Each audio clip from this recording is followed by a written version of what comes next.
Jolene Bukowski is a short, curvy woman with shoulder-length dark brown hair and blue-gray eyes. She is Rob Bukowski's longtime wife, and together they own my favorite jewelry store. Jolene and I worked on a custom necklace design for my wife for our upcoming 20th wedding anniversary. I bought a large piece of malachite, a turquoise stone not often found in large pieces, at a custom stone store, and Jolene and I were figuring out how to set the egg-shaped stone to make it really pop. I was 9 months away from my 20th anniversary, but I'm one of those people who likes to finish important things early. I thought 20 years of marriage was a long time, and I wanted my gift to reflect that. I work as a forensic accountant and make good money, so it was easy for me to spend $4,200 on this gift. My wife certainly deserved it. We've had a wonderful marriage for over 19 years, and since we're both in our 40s, I think the best is yet to come. Both of our daughters are set to go to college within the next 3 years, and we have discussed all sorts of things we could do as empty nesters. We loved raising our children, but we were also looking forward to this new and exciting phase of our lives. Jolene said the necklace would take 4 months to complete. We agreed on an advance of half the amount I paid. She hugged me, and I returned to my office feeling like the cat that ate the canary and the sparrow for dessert. As promised, the necklace was ready 4 months later. The 14-karat gold braided chain matched the stone and setting perfectly. Jolene didn't even bother asking if I wanted it in any case. I bought enough stuff there for us to discuss the lack of packaging. On the way home, I called our favorite high-end Italian restaurant and made a reservation for our anniversary night. This meant that I would have to wait another 5 months, but I was fine with that. Everything was ready. Spring in the Midwest is a wonderful time when everything starts to come alive and green after months of cold and mostly gray days. As I drove home, I thought about getting the mower out of the garage next weekend and tidying up the lawn around the house. I briefly thought about asking my daughters to help me, but quickly dismissed the idea. There's no way in hell 2 teenage girls would miss a beautiful spring weekend helping their dad with yard work. I chuckled to myself at my insanity as I squeezed my car into the garage next to my wife's. Speaking of girls, I noticed that Mo's car wasn't parked in its usual spot at the entrance. I wondered absently if Jude was with her. Walking in the door from the garage, there was no smell of dinner, which meant my wife and I would either go out to eat or I would be grilling. I really hoped it would be the latter. I love grilling, and I especially love grilled food. All grilled foods taste better. Tracy sat in the family room with a glass of white wine in her hand. She was still wearing the outfit she wore to work, which told me we were probably going to eat at a pretty nice restaurant. "Is Jude coming with us? Or is she going with Mo?" I asked my wife bluntly. "The girls will be with my parents until Sunday." "We need some adult time, King," she replied, taking a quick sip of wine. "I admit I was a bit of a pervert. My first thought was that we would have a romantic 2 days in bed, playing games. At 43, my wife still had beauty, forcing heads to turn wherever she goes, and bodies to match. However, the expression on Tracy's gorgeous face was far from playful. I stopped dead in my tracks, feeling a strong blow to my stomach. My mind began to race, trying to figure out which family members had died. "I want a divorce, Kingston," she said quietly but firmly. Somewhere in the depths of my brain there was an explosion. It seemed to me that I was frozen in place. An unknown number of seconds passed before my brain turned on again. "What?" I asked, meekly. I didn't say that my brain turned on full blast. "I want a divorce," she repeated in a strong, clear voice. I know that for a moment I was pretending to be a fish emerging from the water and gasping for air. "What?" I had no idea that we had any problems. "What the hell are you talking about?" I started quietly, but ended loudly. She didn't even flinch. She just continued to look straight at me, practically looking right through me. "Who is this woman?" I bought some time by going to my well-stocked liquor cabinet and hesitated a bit about what to choose. "So, let's see. Tequila. No, this is for joyful events, parties. Bourbon. No, too ordinary. Rye, This is a good strong whiskey. No, not serious enough for this situation. Scotch, single malt. Seriously.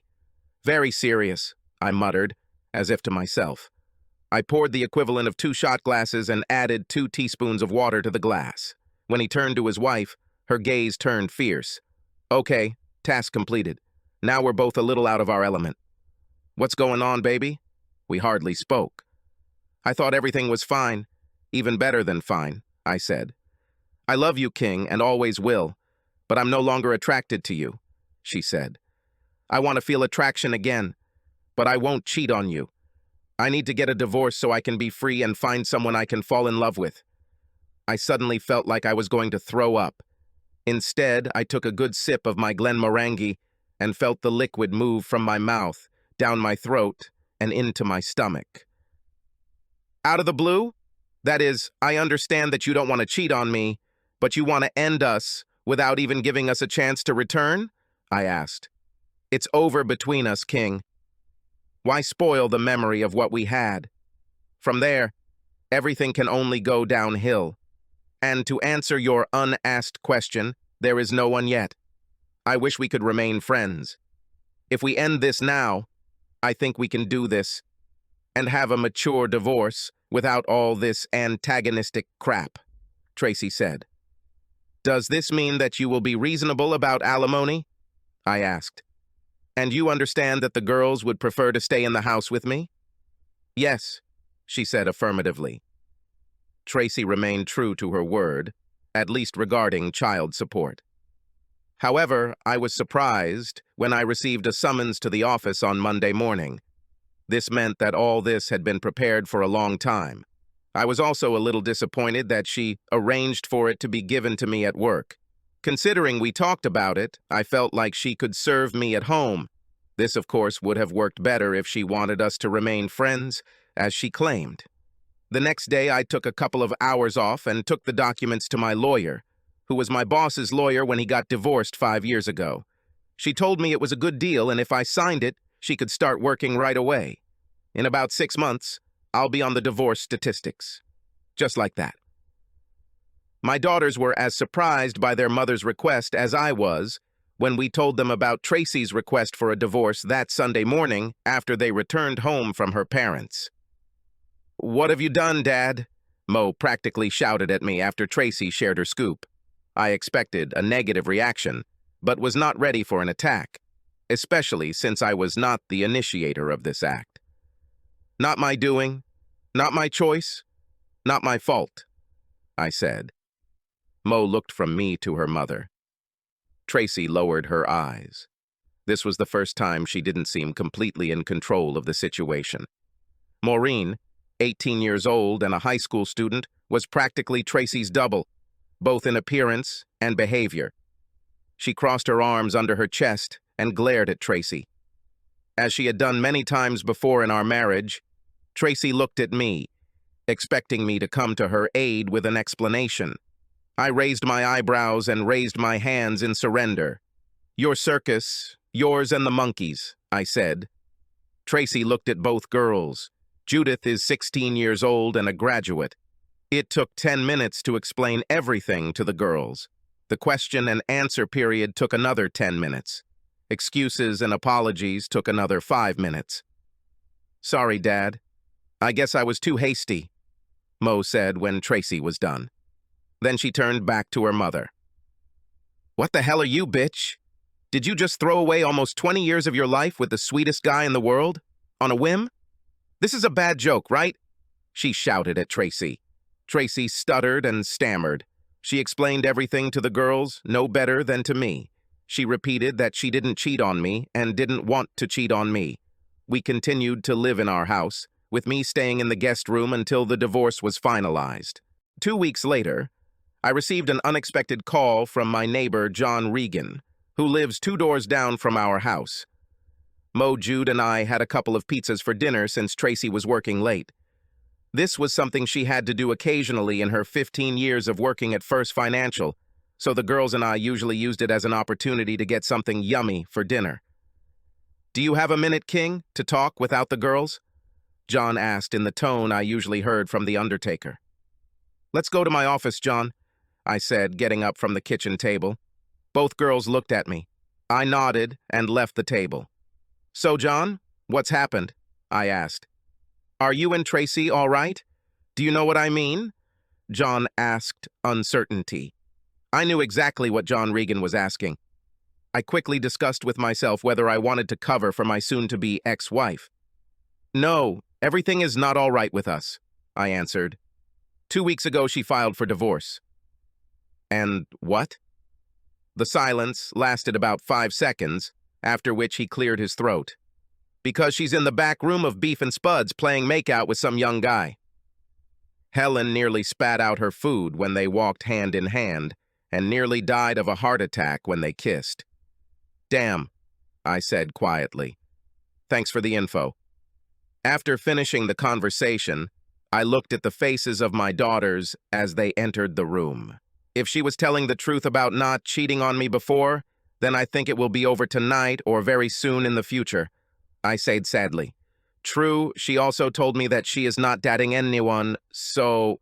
Both girls burst into tears and hugged me. Tracy entered the house around 9. We sat in the family room and watched TV. When she stopped on the threshold, the girls and I looked at each other, and then, without saying anything, we returned to watching. Tracy pouted and left. We noticed that she hadn't jumped into the shower, and knowing glances flashed between us. The following week on Wednesday, Tracy worked late. The girls and I discussed that she was trying to avert our suspicions by being late on different days. However, this time when she came in, we heard the shower start running a few minutes later. Even though she sued me, I wasn't sure I had enough information, so I asked my lawyer if she had a private investigator in mind. The investigator my lawyer hired reported back a month later, and it was not surprising when he said that every time Tracy went out, Tracy was with the same man, and yes, she and her partner had sex on several occasions. I was surprised when it turned out that her lover was her immediate superior, Vice President Johan Werstler. Werstler had transferred to the position a year earlier from the firm's Buffalo office. He is a 35-year-old Dutchman who moved to the United States 13 years ago. A handsome, fit, blonde son of a bitch, about 6'8" tall and weighing 90 kilograms. Well-built, judging by the photographs the private investigator had. I admit, I was devastated. Tracy and I were together for almost 22 years, counting the 2 years we dated before we got married. I consider myself a decent guy, but Tracy is at least 2 steps above me in looks. For a long time I wondered how I was lucky enough to get this goddess. We became close from the start, and I thought our marriage was getting better every year, at least until she told me I was so wrong. About a month later, on a Saturday morning, Tracy was throwing up in the bathroom while the girls and I were having breakfast. The girls winced as they heard their mother vomit, and I was grinning from ear to ear. "Doesn't that bother you?" Jude finally asked. "It's disgusting." "No, it just brings back old memories," I replied. "About what?" asked Jude. At that moment, Tracy staggered into the kitchen. "Morning sickness," I exclaimed joyfully. "Do you feel like crap, my unfaithful wife?" Tracy looked up at my exclamation. Her eyes widened. "No, no, I didn't cheat on you," she screamed. "No, I cheated, my dear, and it's been a few weeks since I filed for divorce. Technically, we are still married and will be for a few more weeks. That makes you both a liar and a whore, my dear wife. Besides, she's pregnant." Both of my daughters stared wide-eyed at their mother, who in turn stared at me wide-eyed. "Don't you remember how bad you felt with Jude?" I asked. "Oh, no." "I forgot," she replied. "Oh, God, Mom. Did you get knocked up by another man while you're still married to your dad? I'm glad I'm going to college soon. Otherwise, I would never be able to meet my friends' eyes," Mo said. "You always taught me not to be a slut, and then you turned into a slut yourself." "Just great. I have 2 more years before I leave, so everyone can rub it in my face that you're a slut," Jude said. "I am not a slut," Tracy shouted. "No, you're a slut," I said quietly. "You're divorcing me because you want to fuck Johan Werstler." And you couldn't even keep your legs closed until the divorce was official. I'm sure if you look at the definition of a slut, your photo will be at the very beginning." She blushed crimson and lowered her eyes. "You weren't even delicate about this. I can't tell you how embarrassed I was when the neighbors called to talk about you and Werstler. All you had to do was wait 6 lousy months and things wouldn't look so bad. You told me that you didn't cheat and that you wanted to get a divorce so you could find someone to fall in love with. Well, you've definitely shown me that it's not about love. It's called lust, Tracy." The following weekend, Tracy moved in with Werstler. The girls and I helped carry the boxes of her things into the car. I made sure to change all the locks and codes on the garage door. I didn't see Tracy again until Mo's prom, although I knew the girls visited her sometimes. Although they were unhappy with her and embarrassed by her, she was still their mother. I never stopped them from spending time with her. Graduation is always a big crowd, so Jude and I were sitting in the gym bleachers waiting for the ceremony to begin when a very pregnant Tracy showed up with Johan. Noticing us on the podium, she headed straight towards us. I noticed a few parents who knew us and felt a mixture of embarrassment, humiliation, and horror as Tracy sat down next to Jude and Johan next to her. "Aren't we a nice little family?" I said to no one in particular as the couple joined us. "We're just supporting our daughter Kingston," Tracy replied formally. She looked from me to Johan, and I knew what she was going to do. "Stop, Tracy. Don't you dare introduce him to me here in front of everyone. Believe me, I know who he is. He looks exactly like the pictures and videos I've seen," I growled. She looked at me with surprise and offense. "Do you have photos and videos?" "Oh my God, King, seriously?" she whined. "You started the game. I just played it to the best of my ability." "I needed to know exactly what I was up against," I replied. At this point, Jude raised her hand to the side in front of her face, effectively creating a barrier between Tracy and me so we couldn't see each other. "It's time for you two to act like adults around here," she warned. "Everyone starts looking at each other. I think they're betting on whether Dad will slap a pregnant woman." This silenced us. It's bad when there's a fairly mature 16-year-old in the room. Tracy gave birth to her 3rd daughter a few weeks before Christmas. I didn't keep track of it, but Jude did. Johan called her a few minutes after the birth of her half-sister Maya. She was very excited and ran up to me to show me the photo. "Great," I said, trying to feign interest. Apparently, I didn't pretend well enough because I made her angry. "Great, Dad. Just like an adult." "It's not the child's fault, Dad," Jude hissed. It was my turn to show some ardor. "I'm glad you're happy, Jude. She is your half-sister, but for me, she is nothing more than the offspring of my cheating ex-wife." "Short and clear," I hissed in response. She blinked once, twice, 3 times, then wiped a tear from her face. "I'm sorry, Dad," she said almost in a whisper. "I got carried away. I didn't think—" She came up to me and we hugged. Unlike Tracy, I waited until we were legally divorced before going on our first date. In fact, after the divorce, I waited about a year. She was a friend from our former circle who had been divorced for about 5 years. I thought Emma was almost expecting the call when I made it. However, she seemed enthusiastic and agreed without hesitation. I was glad because, to be honest, I haven't been on a date in a long time, especially with someone not named Tracy. Emma was a tall, slender, red-haired girl about the same age as me. She was actually more of Tracy's friend than mine, but I took the safe route, rather than try it with someone I wasn't that close to. At least I thought this was the safe way. That thought vanished when she opened the door wearing a low-cut royal blue dress that fit her like it had been made especially for her. Did I mention that the hem was mid-thigh at best? I almost suffocated on her porch. And this is for a performance of Shakespeare, followed by a meal in a British pub restaurant. "Oh," I whispered, unable to say anything more. "I believe you approve of my dress," she said, smiling widely. All I could do was nod like a dumb bastard. "How about you come inside and have a few drinks until you find your voice, King?" she asked. I smiled and nodded. I hoped that my voice would return soon. My voice came back and we had a great evening out. and then a great night inside. It was her voice that made all the noise as I returned to the land of sex with a vengeance. I fingered Emma to 3 climaxes and caressed her to 2 before she experienced the final 2, as we came together and had hot sex. I have a tendency to overanalyze, and I was constantly analyzing when we returned to her house after eating and playing. You always want to think you're satisfying your woman, but I've only had Tracy's opinion with me for the last 2 decades, so I had to hope she was telling me the truth. Emma gave me a very reassuring second opinion, which encouraged me to go to higher altitudes. She asked me to stay the night, and I seriously thought about it, but I didn't tell Jude and decided it was time for me to go home.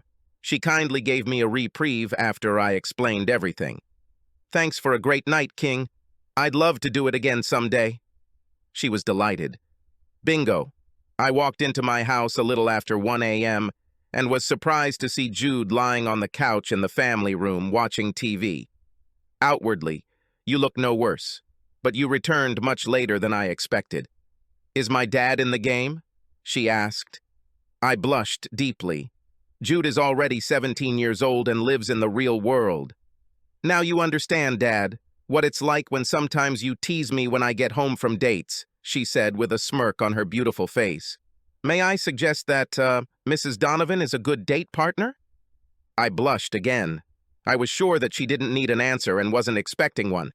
Jude spoke regularly with her mother and child and even babysat Tracy for a while. I was fine with it. We just didn't need to talk about her sleepovers at the Wersler house. It is noteworthy that Tracy did not marry Johan. About a year later, I assumed that she would do this only after she had sucked all 5 years of alimony out of me. I guess I shouldn't have been surprised. The phone call from Rayanne Lincoln came out of the blue. Rayanne was one of Tracy's employees at First Financial. We communicated several times at various events where the spouses were present, but I can't say that we were particularly friendly or had any kind of connection. My first thought was that this was some kind of setup. Rayanne got divorced about 5 years ago after she caught her husband cheating on her. She was tall for a woman with large breasts and a muscular ass. She had big brown eyes, a mop of long brown curls, and flawless mocha skin. "Kingston, I'm not sure you remember me," she began. When I answered the call, the caller ID showed who it was, so I immediately started, aggressively. The best defense is a good attack, a kind of strategy. "Of course I remember you. It's hard to forget the volleyball goddess," I replied. "About 15 years ago, Rayanne played volleyball at the University of Pennsylvania. She still looked like she could walk onto the court. I think I surprised her by remembering this fact." "Wow. Do you remember me?" she doubted. "Maybe we can go on a date?" she asked. "Well, that is, you are not married now. I must admit I did not expect such a turn of events. I was just asked out on a date by a beautiful woman who was a colleague of my ex-wife. If this is some kind of setup, I'm ready to try." "Tracy always said you were a great guy, and I could use a little of that in my life right now," she said. "I could use some communication with the goddess right now." I agree. We visited an art museum and then went to a BBQ restaurant. It was a normal day, so she put on skinny jeans and a sweatshirt. For most women, this outfit would probably be forgotten, but with that butt squirming in my jeans, I would never be able to forget about it. Several times throughout the day, she caught me looking at that ass. She had the nobility to smile every time she did it. "Sorry. I guess I left my cool at home today," I muttered after she caught me one day. My face was very red. I just had a great time with her. Received a chaste kiss on the cheek as he dropped her off at her apartment. Jude was part of the marching band, so I ran into Tracy and Johan at several competitions over the next 2 years. I was polite to her, but rude to him. She reproached me for this several times until I snapped back. The bastard stole and knocked up my wife. He deserved this, and much more. "If you guys have a problem with this, just stay away from me," I spat. "He didn't steal me." "We were already getting divorced," she squeaked. "You're just talking yourself into it," I replied before leaving. Johan, for his part, looked as if he wanted to test me. He was a little bigger and 9 years younger. But Tracy knew me well and knew that my rage would take me far. She repeatedly urged him to just ignore me. Perhaps this was for the best, because after the divorce, I began to spend even more time in the gym. I had always taken care of myself, but I used the gym more and more to burn off my anger and fill the free time I had. It was early in our second year after our divorce when Rayanne invited me to the first financial Christmas party. We had dated several times over the previous few months, and on the fourth date, I was asked to share her bed. She knew I had problems with my ex and Johan, but she decided that I was capable of being cool enough not to embarrass her, if not myself. I assured her that I would not do anything that would embarrass her in front of her colleagues. She promised, if I could do it, a special treat. Rayanne was the epitome of long, cool woman in a black dress when I picked her up at her apartment the night of the party. I'm sure my mouth was watering when I walked in. She kissed me tenderly on the lips, promising more later. She didn't want me to ruin her makeup. The first part of the evening was spent drinking and chatting with the live band in the background. I noticed that when Rayanne and I walked in, several heads turned in our direction, saw a few familiar faces, so I'm sure a lot of people remember me from when I was married to Tracy. I'm sure tongues were loosened, especially because I was at a party with the sexiest woman. I didn't notice Tracy and Johan appear, but I almost ran over my ex-wife as I turned away from the bar with drinks for me and Rayanne. The last person I expected to see tonight. What a pleasant surprise, Kingston, Tracy purred. New suit? You look very attractive. Thank you, Tracy. Yes, a new suit. I didn't want to look like a goofball being with Rayanne. You look very good too, but then again, you always look like that. You've always been a gentleman and a good ass eater, Tracy said. Perhaps, but you know that I'm not a liar. I wouldn't say it if it weren't true, I replied. She actually looked good, maybe 5 kilos heavier than when we were married, but the extra weight gave her a curvier, more exciting look. Definitely a MILF. I apologized and walked around her, turning my attention back to all the heads watching our exchange. I found Rayanne and handed her the drink. She accepted it and kissed me tenderly on the lips again. I wrapped my arms around her waist, then gently ran my hand over her curvy ass and back up to her waist. Behave yourself, she said in a stern but calm voice. Yes, ma'am, I said, being chastised accordingly. Dinner was followed by drinks, and then the room was rebuilt for dancing. 30 seconds on the dance floor showed me that Rayanne can really dance. And I, at best, so-so. However, I enjoyed watching up close how all the parts of her body swayed. We stayed there for about 30 minutes before heading to a table to catch our breath and have a drink. While at the bar, I saw several men approach Rayanne, and, to her credit, she turned them all down. The parade of guys slowed down but continued when I returned. And to their credit, most of them played by the rules and asked me first, before asking Rayanne if she wanted to dance. She took to the dance floor several times, explaining that she had obligations to several high-ranking officials at the firm. I understood everything and told her to do what she had to do. I didn't like it when Johan came up to the table, grinned, and asked if I minded if Rayanne danced with him.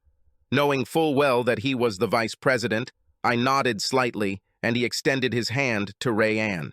She obviously knew that Werstler had stolen my wife, but in this environment, she knew she couldn't disrespect him, so she got up and followed him to the dance floor. I carefully watched a couple dance to fast music until my attention was interrupted by someone's hand laying on my shoulder. I looked up and saw my ex-wife studying my face. "How about giving an old friend a spin on the floor while our partners are busy?" she asked sweetly. "No thanks, Trace. You are my ex-wife for a reason, remember?" I hissed. "Can't we at least be friends?" she asked. I looked at her as if she had 2, maybe 3 heads. "I love you too much for me to even begin to like you." "No, we can't be friends," I said. She looked shocked. Her mouth opened and closed twice, but no words came out before she walked away, as if in a daze. I walked out onto the dance floor, tapped Wersler on the shoulder, and replaced him as Rayanne's partner. He was smart enough not to hesitate or make a fuss. At our table, Rayanne and two other women, Christy and Joni, seemed to be having fun teasing me. Christy, a divorcee, was tall, Mediterranean-looking with a strong body, and Joni, a widow, was Nordic-looking with a boy's haircut, with breasts and butt one size larger than she was tall, if that was possible. "So when do we get a chance to ask Mr. Perfect out on a date?"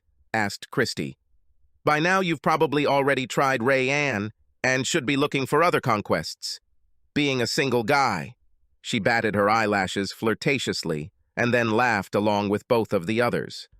"Tracy always said you were the perfect husband," Joni continued. "We couldn't believe she let you go just like that, especially for Johann's sake." "What went wrong, if you don't mind our question?" "Nobody is waiting for the Spanish Inquisition, to quote Monty Python," I said. Rayanne and Christy understood the reference and grinned. Joni, who was about 5 years younger than both of them, didn't understand, and her face showed it. "I'm still not completely sure, although I have suspicions. One day she tells me that she doesn't love me, and a couple of days later she files for divorce. 2 weeks later, he is already dating Wersler. Adding one to the other, somehow I get 3. She tells me she's divorcing me so she won't cheat on me, then she starts having sex with him and gets pregnant before we even divorce. We all warned her about him," Christy said. "They started going to dinners together. Then the lunches became longer. We don't know if she cheated. But every time I was close to him, we could see their little touches. When she was with him, she giggled like a schoolgirl. It was pathetic. Not so much now." "Does familiarity breed contempt?" I said, quoting an old idiom. None of the trio reacted. I brought Joni to the dance floor first, then Christy. We danced a couple of songs, then returned to the table. "Okay, you two. That's all you'll get from my man. My man. Got it?" Rayanne said sharply. I heard the metal in her voice, and I realized that the other women heard it too. However, I had to do a little work on myself. "Wait, does this mean I won't be able to try these two?" I asked, in the most innocent tone. "Only if you don't need them anymore," Rayanne said, covering my groin with her hand for a second. "I'm partial to possessive genitalia." So he leaned over to Rayanne and pressed his lips to hers. She responded by opening her mouth and accepting my tongue, and the kiss went from hot to scorching. This went on for a while until someone cleared their throat. "Oh, please, you two. Don't make me tell you to rent a room. It would be so corny," Joni said. "We don't need to rent a room. We both have our own houses." Rayanne giggled. Later that evening, I learned from Rayanne that she never told Tracy about us. I had to ask about this. "It's none of that stupid bitch's business," Rayanne replied. "We are friends, but this does not mean that I approve of all the decisions of my friends. And her stupidity is my happiness, unless you are still fixated on it. She was my first love, and probably some part of me will always love her. But she is my past." "Are you my future?" I asked. She placed her hands on either side of my face. Her eyes practically glowed. She pressed her lips to mine. 2 months later, I proposed. 6 months after that, we got married. Even though Rayanne and Tracy were pretty good friends, we didn't invite her to the wedding. She said she understood everything when she and Rayanne talked. A couple of years later, Johann returned to Holland, leaving Tracy alone to raise their daughter. At least this asshole kept sending money. My daughters kept in touch with Tracy and their half-sister, but as I asked, they did not tell me about Tracy's life. The girls said that their mother asked them several times to try to get me to talk to her, but none of them wanted to do it. Rayanne also kept her at a distance, not even inviting her to our home. Unable to bear all the shenanigans, Tracy finally contacted me directly. "We've had 23 good years, King," she said. "The least you can do is give me some time to talk to you." "I still love you." "Yes, I know. You're just not attracted to me anymore. And I love you too much for me to ever even start liking you, Tracy. So don't expect me to be your friend. Subscribe to our channel so that your second chaff doesn't cheat on you, and go ahead and listen to the next story, because this story is nothing compared to the next one. If you're under 18, don't even think about listening to the next one.